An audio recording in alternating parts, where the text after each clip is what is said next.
the button, subscribe.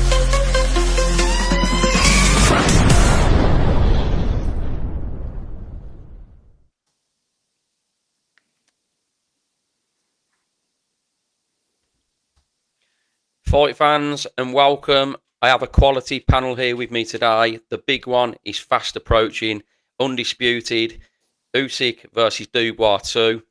And I'll go in alphabetical order. Alex, how you do, mate?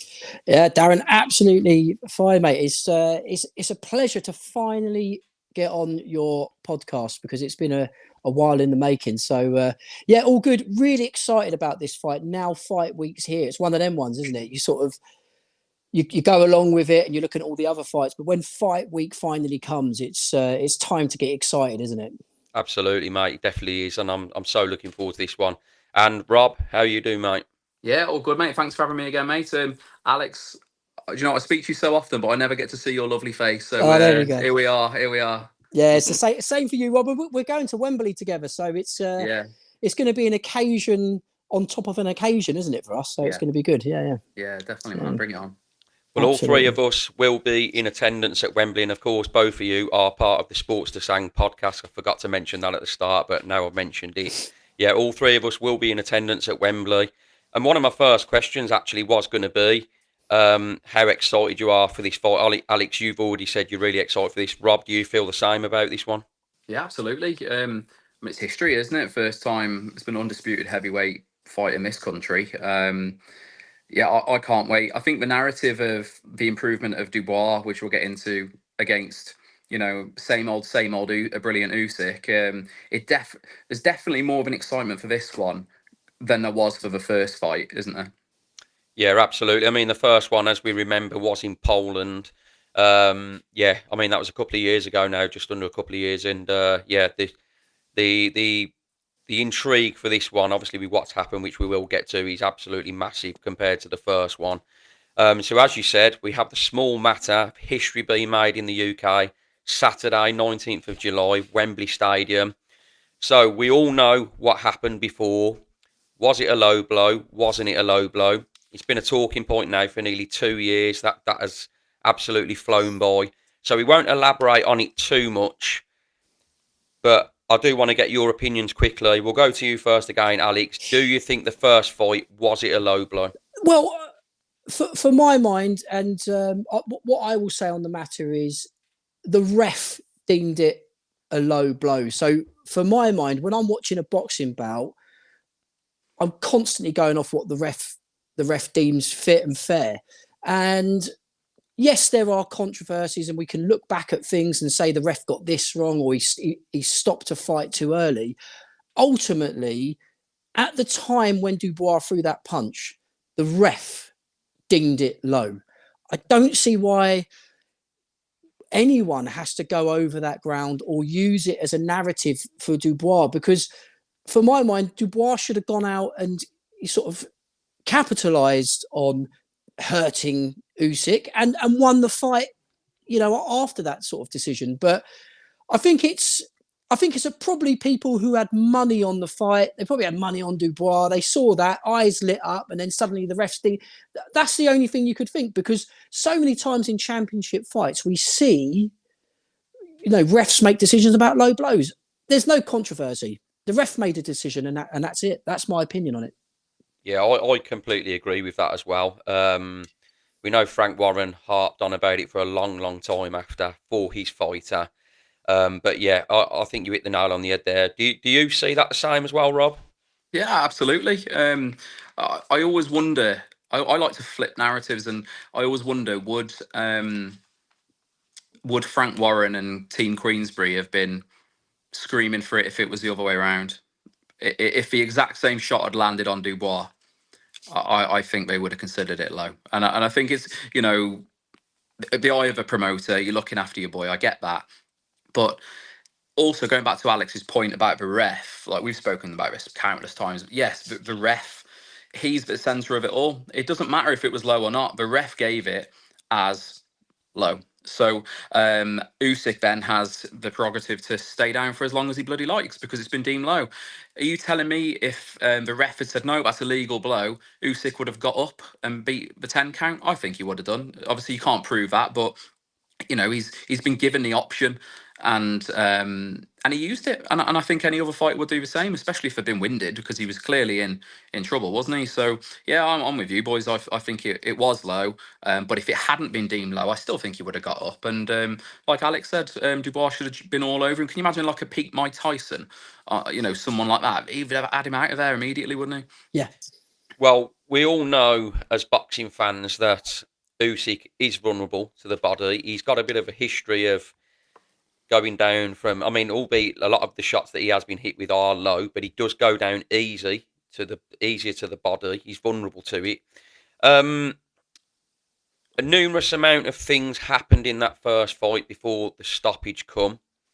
We all know that Dubois got stopped with a jab. That's not being funny or anything. He did get stopped with the jab. There's no doubt about that. It was a jab that stopped the fight. But do you think it was more, which I'll come to you first, Rob, do you think this was more a case of he quit? I think he was exhausted into quitting. I wouldn't just say he'd had enough. For rounds and rounds and rounds after the low blow, he was bamboozled by Usyk, like many fighters have been. I always refer back to the Tony Bellew fight. He was up in that fight before he was just so mentally exhausted to even stay with Usyk. It just takes out of you, and he was done. And in the end, pretty feeble jab stopped him. But now this is the narrative we need to look at. It's very, we're all pointed in the direction of a low blow, but no one ever talks about the fact that Dubois took a knee and never got back up. That's mentioned very little in comparison to the low blow, but that's how the fight finished. So, yeah, I think he quit. I do. Would Dubois now quit? I don't know, because obviously he's a different animal now in terms of momentum and confidence. So it'd be interesting to see if the same thing happened again if he'd get up. But yeah, I'll bounce it to Alex. What do you think? Yeah, no, I don't think he quit. I don't think a boxer goes into a gym sparring into a fight like that against Usyk and quits. It's going back to what you said, Rob, initially. It was the accumulation of the pressure from Usyk. It was the fact that Dubois couldn't get any more success with Usyk. That is exhausting. That is absolutely exhausting. And when you're trying over and over again, and this guy is just dancing around you, catching you at will, it's demoralizing. So I think it's more to the point where Dubois just, dare I say, it's a similar sort of version of it, but he sort of almost just sort of, yes, not quit, but sort of he had nothing else to give. He wasn't getting success in the fight, and he got that jab, like you said, straight down in his head, and he just gave up, didn't he? He just thought, I'm not getting success here. I've hit him with everything I've got. I can't catch the bloke. And for me, it was more sort of exhaustion mentally, because we know what Usyk does to his opponents mentally. He's constantly in front of you. He's constantly working you out. It must be just shattering, and not from his punch power or, his sort of ferocity. It's just his boxing ability, like what Rob said. It must be exhausting mentally to fight Usyk. Can I add just one more thing? Sorry. Yeah. Before it goes back to you, Darren. I understand what you're saying, Alex, but the reason I think that some fighters quit is, he's absolutely exhausted, but it's his big night. He was challenging for, the unified championship of the world. I think at that point, only Fury, I think Fury still had the other one, didn't he? It's the fact he got up on 10.1. So like he was on his knee, and then as soon as the referee hit 10, he waved it off and he was up immediately. So that for me makes me think he quit. The fact that he had the ability to stand up, he just didn't want to. Yeah, and I also, where Alex said about the mental thing as well, I believe that with everything that happened in that fight, where he didn't get when he got deemed it was a low blow and he thought he'd stopped Usyk, I just think that really, really played on his mind so bad. And like you said, Alex, he just absolutely exhausted. You said it as well, Rob, absolutely exhausted. A lot of mental things going on in his head. He thought, I can't carry on here. So yeah, I think he bowed out. but we'll see what happens in the second one. There's been a couple of weeks ago news that broke. Alex Krashuk, Usyk's promoter, announced a few weeks ago that it was no longer promoting Usyk. Doesn't sound like it's a bad split as such, but obviously Alexander Usyk's been with him such a long time. Do you believe that this could have an impact on Alexander Usyk at all? I mean, what I'm trying to do is look at, obviously, from Usyk's side, Dubois' side, get both views. Do you think, Alex, that this could have an impact at all? Yeah, I do Mm. actually. Usyk as a boxer, no. But when you're elite level in boxing, there's routines, there's scenarios, there's things that play out. And this guy, Alex Krasham's been doing this for Usyk for years. There's going to be a change of personnel.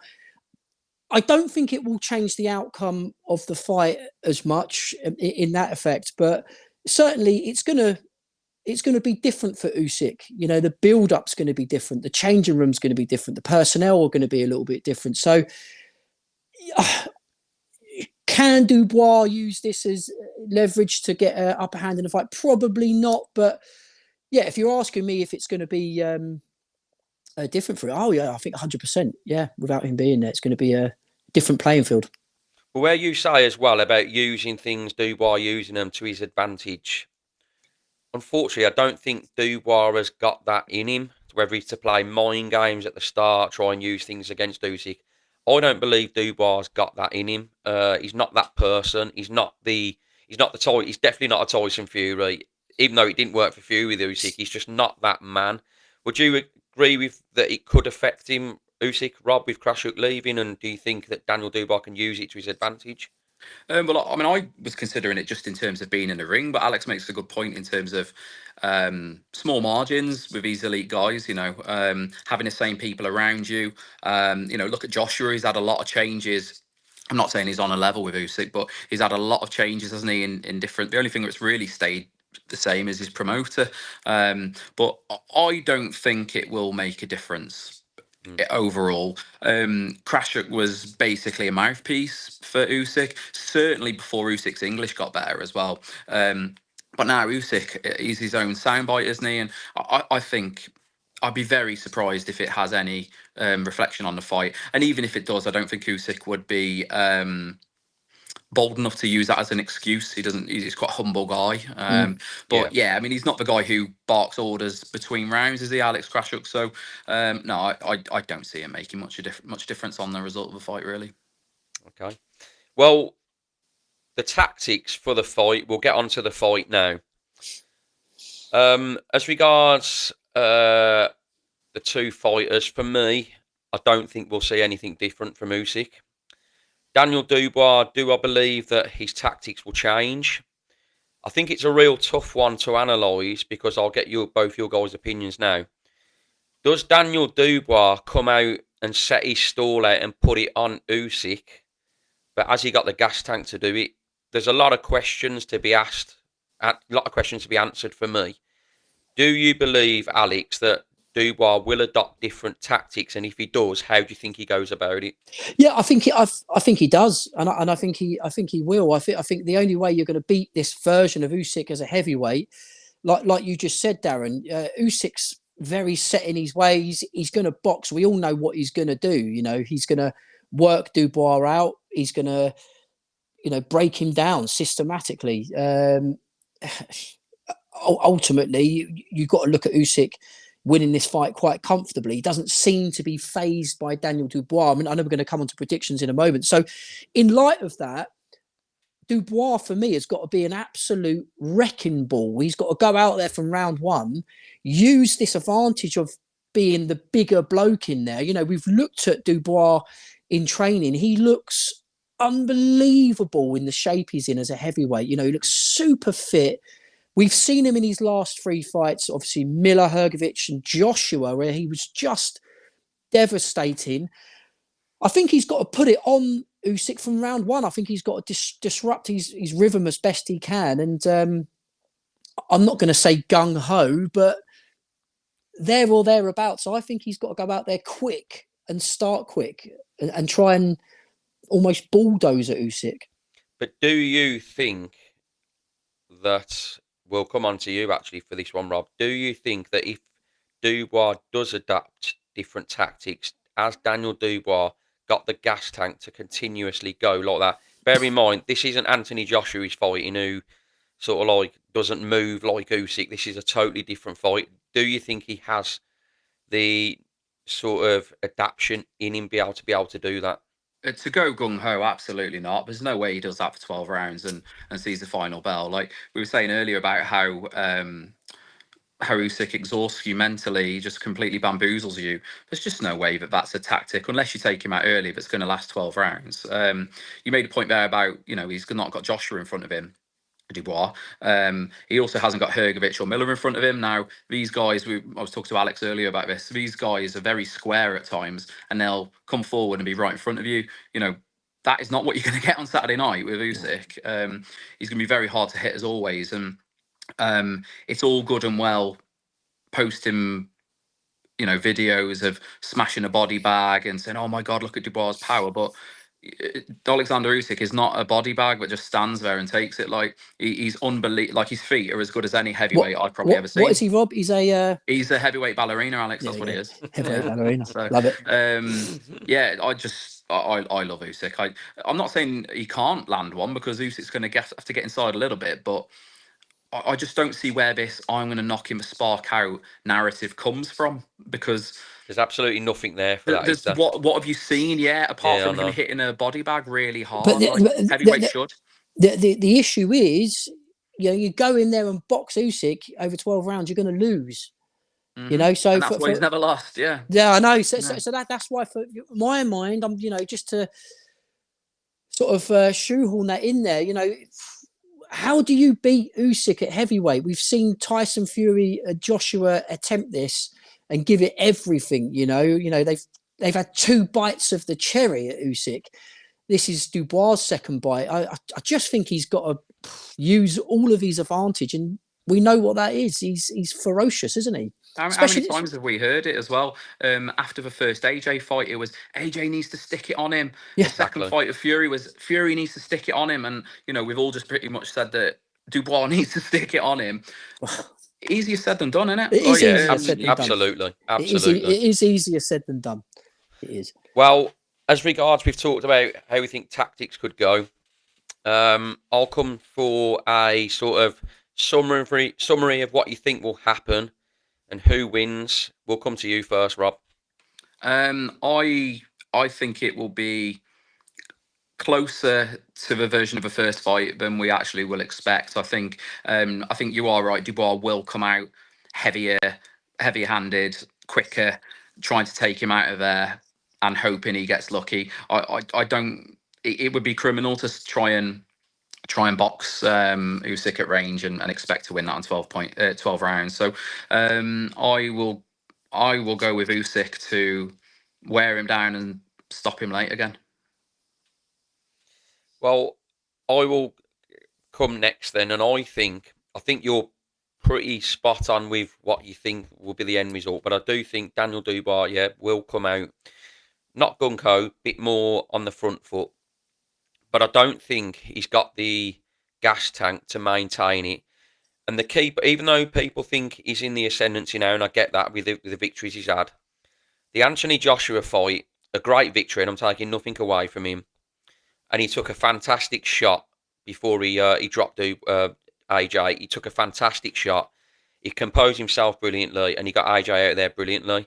But just before, a couple of minutes before that, I did honestly watching it in this stadium, thinking, I think he's starting to tire a little bit. And that's my concern. Anthony Joshua, even though it was an active fight where Dubois was more basically just trying to knock AJ out because AJ was gone early on, I think Usyk's a different fighter where he'll grind him down, physically exhaust him. He'll be moving constantly.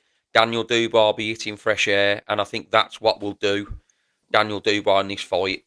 And I think I would probably edge for Usyk to stop him rounds. I'm going to go 9-12. I'm going to have a nice gap there. I'm going to say 9-12. Like it. Yeah. I think Dubois will be exhausted, and I don't think it necessarily be a jab, but I think he'll take a knee sort of again, and I think he'll be done. I think Don Charles will pull him out, but I'm expecting a good fight. I'm expecting a better fight than the last one. I think the build-up will be better. Obviously, there'll be more excitement, but I think Dubois got a puncher's chance, but if he lands on Usyk, will he be able to land again? Who lands 2 or 3 on Usyk? Whereas it doesn't happen. We haven't seen it happen where 2 or 3 land. And that's what I feel that Dubois is going to have to do. But I can't see him being able to land 2 or 3 punches. I'm not saying Usyk won't get clipped and maybe have the odd moment, but I don't think Dubois is going to be able to tag him 2 and 3 times. What do you think, Alex? Yeah, well, listen, I think when we're putting predictions in for this fight, you know, Darren, you know Usyk's going to win. Rob, you know Usyk's going to win. I know Usyk's going to win. Let's hope after we're doing all these predictions. Listen, everyone listening to this podcast knows Usyk's going to win. Usyk's so confident about beating Daniel Dubois. He doesn't even seem bothered. He's not coming out of his comfort zone. He's not. The thing we're all clinging on to here, and when we're in that stadium, had a few beers, is it's the big what if, isn't it? Because if Daniel Dubois can do what 2 or 3 other very, very good seasoned heavyweights haven't been able to do, and that's take Usyk out. If Daniel Dubois takes Usyk out, we are looking at a momentous moment in British boxing. We're looking at something which is going to be spoken about and talked about for years and years to come. So Usyk's going to win the fight, isn't he? But if Dubois can catch Usyk, and this is what we've said, Rob, haven't we, on our podcast for the last 2 or 3 years, if he can get caught and you can get him hurt and you can get him in trouble, just imagine how sensational Wembley would be. It would just be absolutely on fire, wouldn't it? So it's dreamland, but you know, it's heavyweight boxing. We always say that, don't we? I've got a quick question for you boys. If he does pull it off of a weekend, Dubois, is it the best result of any British heavyweight of all time? Well, if I'm going to look at things of betting wise, it wouldn't be, because I think Dubois 3-1 to win. Whereas obviously we've had a lot bigger, like, you know, Fury Klitschko. Yeah, exactly. Yeah, that's a good one. Like betting wise, no, but for us boxing fans and us who go the fights to see on social media, I'd say you probably 90% of people think that Usyk's going to win. So in that mind, yeah, but he's got a puncher's chance. You can't rule him out. He's a big puncher. He's a finisher. But can you see him landing and then landing and then landing again? He's he's been in with the most elusive guys. Fury's very elusive and that. Like Usyk's been in with all Joshua. You know, he's never been tagged clean and then tagged clean again. He might get hit caught once. I just can't see it. Can you see him getting? No, I can't. I can't see it. But answer to your question, Darren, or sorry, Rob, wasn't it? Yes, it is. It's going to be the greatest achievement from a British boxer at Wembley. Oh, I meant heavyweights. You mean any boxer? Yeah. Well, come on. I mean, we're talking about Usyk. We're talking about generational great. We're talking about pound for pound. He's waltzed through the heavyweight division. He swept up the cruiserweight division. I think so. I think if Dubois can catch him at Wembley on this night, I think we're looking at one. It's got to be up there, isn't it? It's got to be up there. If he can do it, it's got to be just one of the most, and undisputed as well, you know. Yeah. So we're talking about Dubois like he's some Rocky Balboa challenger. He's got a belt. He's literally got he's bringing one of the belts to the table. It's strange, isn't it? How we look at things. If he does it, cue the Rocky music, Rob. I'm going to jump into your arms like Adrian. It's just going to be like, you know, because it would be just sensational to be there, wouldn't it, if that happens? Yeah. Oh yeah. You know, look, we've talked about like the atmosphere. I will come on to about like tickets sold and that in a minute as well. But for me, like Daniel Dubois, I don't want to put any discredit on him. Fantastic result against AJ, brilliant result against Hrgovic. But have they flattered him a little bit? Like Hrgovic, he was getting tagged a lot early. Hrgovic sort of like started gassing again. AJ, it was getting battered all around the ring. Then Dubois gets caught again. You know, if he didn't, AJ was wide open for that shot at the end. So, you know, I'm not taking anything away from Dubois, but he is vulnerable, isn't he? There's no doubt about it. Daniel Dubois, even though on this good run he's on, in nearly every fight, he still had a bit of vulnerability about him. The AJ, when he got caught, he took it well, but he buckled. Hrgovic hurt him. Exactly, Hrgovic hurt him. AJ's hurt him. Jarrell Miller, he was going through a sticky time a few rounds in that fight. He started to gas again. So this is the problem with Daniel Dubois. He's a world champion, but there's a lot of vulnerabilities with him, isn't there? Isn't that great to watch, though? Like, if you look at, Absolutely. we all watch Joshua, we all watch Frank Bruno. When you've got power and you're vulnerable, it just makes you so watchable. Yeah, definitely. Wilder was the same, wasn't he? The ultimate of both ends. Yeah. Yeah, definitely. Well, say win, lose or draw for Usyk in this fight. Quick one. How many fights do you think he has left? Do you think he wraps it up then, Rob? 0. I think he'd be done. You think so? Why not? I think he should have retired after the first Fury fight. He'd clocked the game. He'd been 2 times undisputed, 2 weights, Olympic gold medalist. He'd beaten everybody, and for the love of a sport, he carried on. And if you take into the fact the whole Ukraine thing, putting his gloves down to pick up a gun, like, that's crazy, innit? Like, and if he completes it Saturday night, he'll have ran the British heavyweight gauntlet twice, and that's Hall of Fame shit, isn't it? So you get him straight in the Hall of Fame, and then it becomes interesting because he drops all the belts, but that's for another day. Yeah. Do you agree the same as well, Alex? I do agree with Rob, and I agree that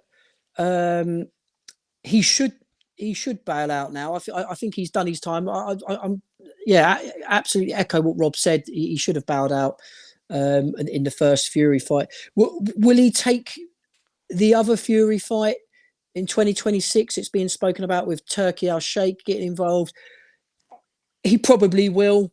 If he states that he's retiring and he won't fight, I'm sure Turki Al-Sheikh will put a few zeros on the end of the purse, and I think Usyk will take it. I think he'll get back in the ring and take another fight. So should he? Probably not.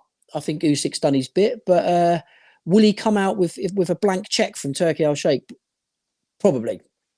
This is what bothers me. We're talking a Fury trilogy.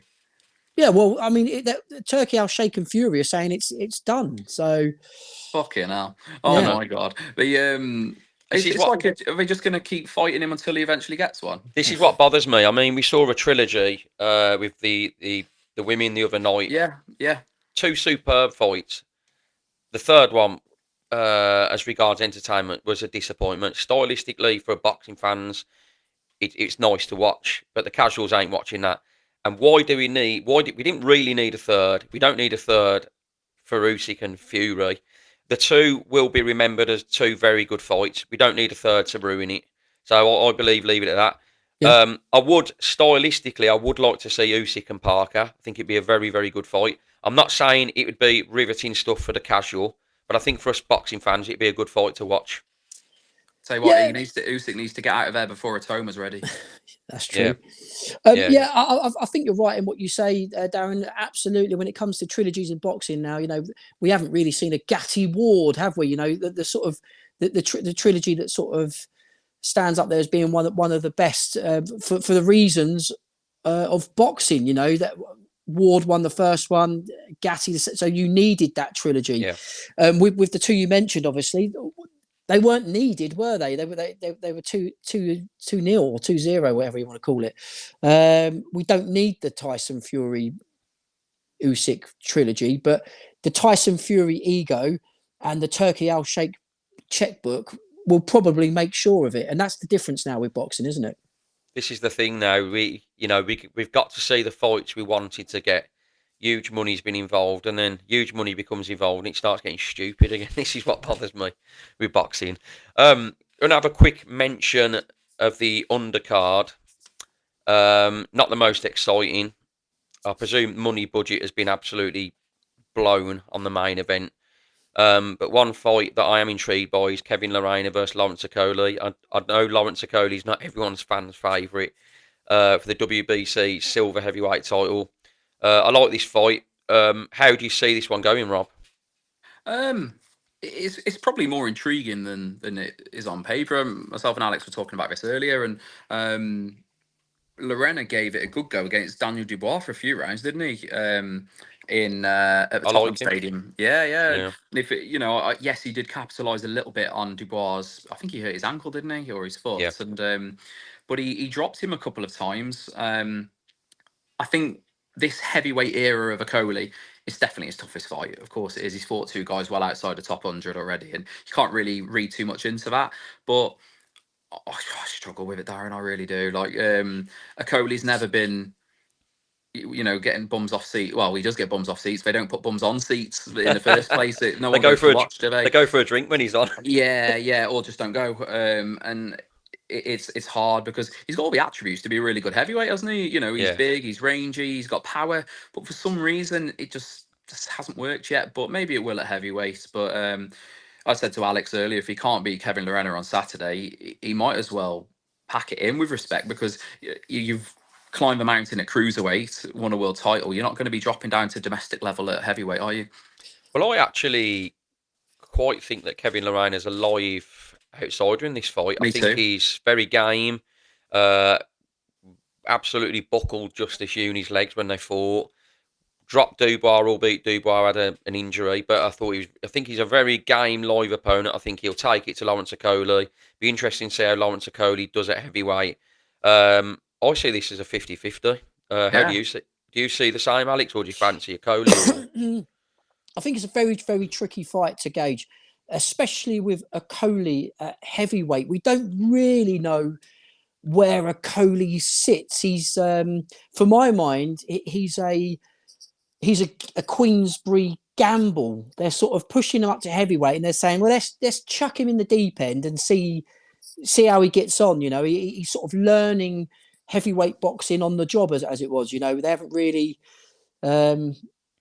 We haven't really seen him pushed. We haven't really seen him do anything too spectacular. But that is just Lawrence Okolie, isn't he? He's a boxer who usually finds a way to get a victory, But in this fight, I agree with both of you. I think Lorena's a live opponent. He's ferocious. He's going to want to get in there and show the Wembley crowd a good time. I think he's going to really stick it on Okolie, and I think Okolie could get into trouble in this one if he doesn't box smart and he doesn't utilize his jab and the range he's got. I think he could be in trouble with Lorena if he lets him in. I do.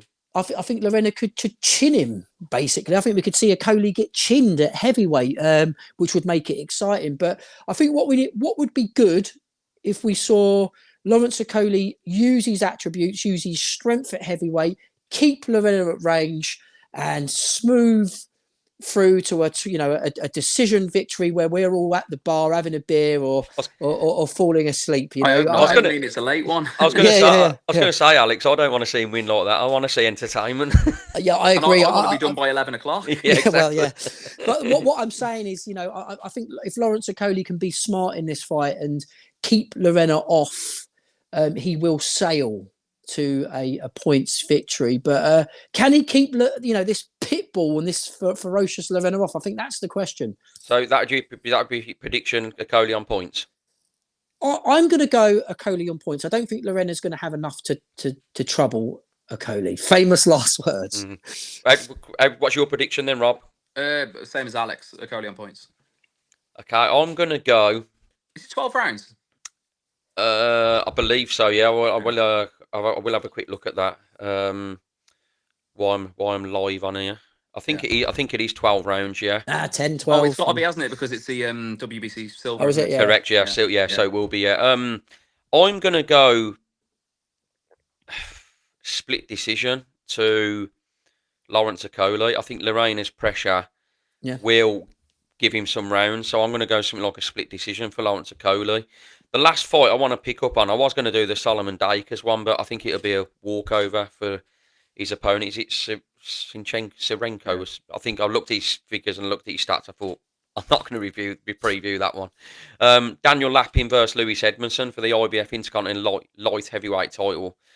I really, really like this kid, this Daniel Lappin, and I think he could be something special. And I'm looking forward to seeing him at Wembley Stadium on the big stage. We don't know what whether the crowd will be halfway there then, or when it comes on, will there be 5,000 people in a 90,000 stadium? Probably will be. But what's your opinion, Alex? Do you like this guy? Have you seen much of him? I really do, actually. Yeah, me and Rob were talking about him, actually, and we were saying, He's extremely tall. I think Rob said he was 6'6", 6'7", yeah. 6'7". Yeah, he's Yeah. tall. He looks like a special talent. He looks awkward to fight at the weight. He's very calm. He's calculated. He's got a beautiful. He throws a beautiful 1-2 where he just comes in with the left and throws the right very quick, snaps it, which is dangerous. I think what's going to be interesting in this fight is he's coming up against one tough bastard, isn't he, in Edmonson? So it's I think it makes for a really interesting fight. Edmondson is going to come, obviously he's going to come to win, but he's going to come to really upset this young buck and push him off this pedestal he's been put on. And I think it's a real test for Daniel Lappin, and it's a real eye-opener to see what he's made of, because Edmondson is going to draw out everything he's got, basically. I think it's interesting. I like the fight, but my prediction would be I'd say Daniel Lappin on points. Yeah, I'd be happy to go with that. I don't think he stops Edmondson. However, if I had to gamble on it, I would say Lappin will have a lot of success and Edmondson will sort of be hanging on the last couple of rounds. Yeah. But yeah, I'd be happy to go with points as well. Yeah, I think so. What do you think with it, Rob? Yeah, full house. I think the big question is if Edmondson can get in range, because Lappin's just, his dimensions are very unusual for a light heavyweight, and Edmondson wouldn't have really, he's fought Dan Aziz, who is just so different to those dimensions. Absolutely, yeah. So yeah, I think the key for Edmondson is getting in and out without getting caught, but it's really hard, isn't it, when you go in? It's similar to the Lorena and a Coley sort of thing, really, in terms of dimensions. I'll go with Lappin on points as well. Yeah, full house. But I hope Edmondson. There's always on these cards. There's always a result that surprises you, isn't there? If you look at there is. Yeah. Mark Chamberlain losing. Yeah, exactly. To Padley at Wembley. These things do happen. So I hope so. But from what we've seen, Lappin on a couple of these Usyk undercards. Funnily enough, one of them was actually the first Dubois fight, wasn't it? And he is impressive. Both got an identical record as well, 11-0, which is interesting. Fun facts for all you fact fans. Do you know what? I've had a change of heart because I've been thinking about it. I've written some notes here. I think this Lappin, going back what we said at the beginning, I think he is special. I think he's a special talent. I think he's going to get a stoppage. Oh, I thought you were going to say Edmonton was going to win. No. I did as well, I did. I did. I don't think it's going to be a flash knockout, but it's going to be a cumulative. I think he's going to be catching Edmonton going into 7th, 8th rounds, and I think it will be stopped. There we go. Well, I've changed my prediction. It'd be an impressive stoppage as well because he's had 4 KOs so far from 11 wins. So that to do that to Lewis Edmondson would be a very, very good statement as well. So let's see. The last point now, the very, very last one. The last I saw, I think it was last week or the week before, they said that 76,000 tickets had been sold. Do you think we get a 90,000 crowd on Saturday, or do you think it'd be a bit below that, Rob? I think it'd be near as damn it, yeah. I think you get a big walk-up crowd as well, don't you? So, on the day or the weekend. So, yeah, pretty impressive that they've potentially filled Wembley Stadium without AJ or Fury. That hasn't happened since Frochgroves. It's always been one or the other, I think. It's always it has, hasn't it? It's always involved Joshua or Fury, so it'd be very impressive. That was actually one point we didn't mention earlier. The home advantage, fighting in Poland in front of 80,000 Ukrainians is very different to fighting in front of 90,000 Brits. So just a little thing to throw in there. But yeah, I think it'd be full on Saturday. Yeah, and testament, Rob and Darren, has to go to Usyk for that, because he's become a household name in the UK. Every boxing fan in the UK is extremely fond of him. He's a great character. He's extremely funny. Comes out with these brilliant quotes. He's picked up English really well.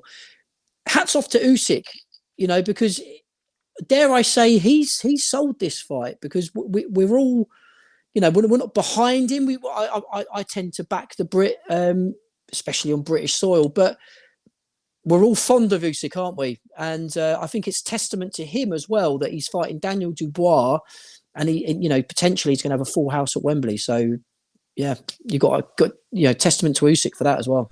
Absolutely, and we're all really, really looking forward to the card. And as you said, Rob, about the home advantage, I look at things like that, like for when it goes to scorecards, and I don't think Yeah. any of us can see it going to that, can we? So the final predictions was me rounds 9 to 12 stoppage for Usyk. What was if you were going to pick a roundish? What would you say, Rob? Well, I was going to say 10 to 12. So like Okay, last 2-3 rounds. Yeah. Alex. Yeah, I mean, I can't. He's not going to take out Dubois early, so yeah, it would be the last. I'll go for round 11. There we go. So we're all going late, so we're all fairly neutral on that one. Well, this has been a brilliant previewing this show with Rob and Alex, the two guys from the Sports to Sang podcast. All three of us will be in attendance at Wembley Stadium on Saturday. As you can see, we're all raring to go to get to this fight. We're all looking forward to it. Rob, thanks for coming on. Really appreciate your time, mate. Thank you. Thanks for having me. No problem. And Alex, the same to you. Brilliant to get you on for the first time. We look forward to getting you on again in the future, Yeah, mate. listen, Darren, what you're doing on this podcast is fantastic. I really enjoy the interviews. I watch them on the commute to work, and thoroughly enjoyable watch. So keep up the great work, mate. You're doing a fantastic job. Thanks a lot, mate. And everyone, if they can give your X pages as well, Rob Boxing Shrew. Is it Alex Lebox? Yeah. There you go. Something like that. Yeah. Yeah, that'll do. And obviously, you're both the Sports to Sang podcast. If everyone gives that a listen as well, you've got more stuff coming your way. How long have you been going now? 3.5 years, isn't it? Something like that. Yeah. Probably. Yeah, we've been doing it a little while now, so Yeah. it's great. It's been a project that me and Rob have worked on together, and yeah, we're really proud of it, and we enjoy it. A nice little chat about boxing every now and then. Sort of good for the soul, isn't it? Yeah, it feels like therapy. Yeah. Absolutely. I do give that a listen as well. Yeah. So everyone, if you can follow and give that a listen, it's brilliant always. And yeah, guys, thanks for both coming on. I hope to see you at Wembley. And this has been the preview. We're all looking forward to the fight. Saturday, July 19th, Wembley Stadium. Usyk versus Dubois 2, undisputed. Thanks for listening. If you could all give this a like, share, comments appreciated. Do you agree with us? If you don't agree with us, that's absolutely fine. I hope I haven't got to clip any parts where we're all saying the same prediction. We're all completely wrong. Let's hope I haven't. But yeah, if everyone, if you can do the usual, like, share, comment. Thanks for watching. This has been Rob, Alex, Sports to Sang. Thank you. Cheers.